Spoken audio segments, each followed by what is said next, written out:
মাগরিবের কোনটা, এশার কোনটা, শনিবারের কোনটা, রবিবারের কোনটা? হ্যাঁ, আমরা তো বেকুব না মিয়া। বেকুব দেখে নামাজ পড়ি, ব্যাপারটা এমন না। ওলামায়ে কেরাম বেকুব মনে করেন নাম নেই, যে বেকুবের কারণে বড়া 8-10 হাজার তেল হইয়া বইয়া রয়েছে। বেকুবের কারণে সিটারি কেমনে করণ লাগে এটা সবই বুঝে।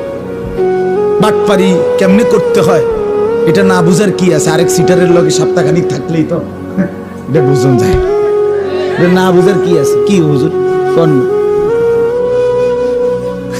তে বেটা 3টা কমলা ফাঁসা দিয়া কেমনে ডজন মিলায় এটা লেগে বুঝি ঢাকা ইউনিভার্সিটি ডিগ্রি লাগে। এই বাটফারের লগে থাকলেই তো ওজনে কেমনে কম দেয় এটার জন্য কুমিল্লা বিক্রি কলেজ থেকে অনার্স থাকবে। এই সিটারের লগে থাকলেই তো দোস্ত কোন ফাঁকি দিয়ে কমটা দেন আমি হেঁটে করবো 3টা দিন তুই শুধু খেয়াল করবি কেমন হয় যে কাস্টমার ঠকায়, তারপরে তুইও পারবি। এটা তো ঠিকই, তো সবাই তো পারবে। দুনিয়া না বুঝার কি আছে বলেন? বাস ওলামায়ে কেরাম বলেন, দিনদার বলেন, হালাল উপার্জনকারী বলেন, আল্লাহর কসম আখিরাতকে ভয় করে, পরকালের ফিকির করে, মালিকের সামনে দাঁড়ানোর ফিকির করে বলে বরং আপনার চাইতে কোটি গুণ বেশি চালাক, বুদ্ধিমান। কারণ দুনিয়া লুবি, হারামখোর, সুদখোর, ঘুষখোর, দুর্নীতিবাজ, অবৈধ উপার্জনকারী, চরিত্রহীন মানুষ, সে তার লাভ লোকসান সবটাই হিসাব করে দুনিয়া নিয়া।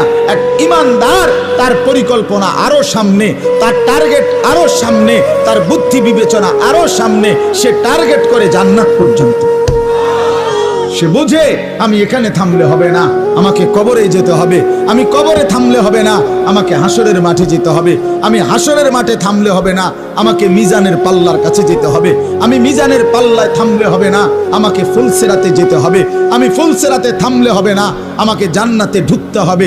যেদিন জান্নাতে ঢুকবে সেদিন ইমানদার বলবে ওয়াকালুল হামদুলিল্লাহিল্লাযী আযহাবা আন্নাল হাযান ইন্না রাব্বানা লাগাফুরুন শাকুর। আল্লাহ বলেন জান্নাতি জান্নাতে ঢুকে বলবে, আল্লাহ আপনার প্রশংসা, আজকে গিয়ে জিন্দেগীর সব পেরেশানি দূর হলো।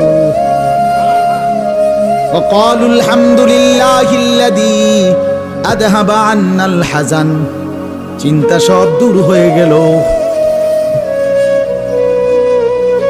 قالوا الحمد لله الذي صدقنا وعده وأورثنا الأرض